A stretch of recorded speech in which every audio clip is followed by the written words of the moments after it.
হঠাৎ করে উঠলো ভাই তো নর্থ বেঙ্গল যাই।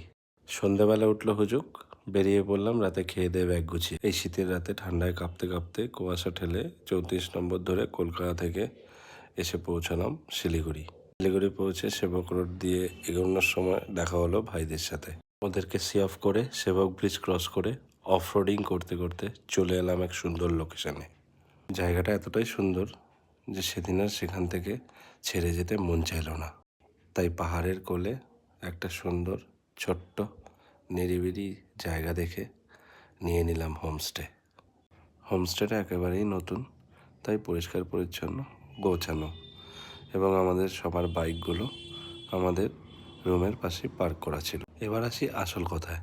সবাই হয়তো ভাবছেন এত সুন্দর জায়গাটা আসলে কোথায়। জায়গাটি আমাদের পশ্চিমবঙ্গেরই অন্তর্গত দার্জিলিং জেলার শিটং। বাকি ডিটেলস পরবর্তী ভিডিওতে। ভালো লাগলে লাইক আর সাবস্ক্রাইব করবেন।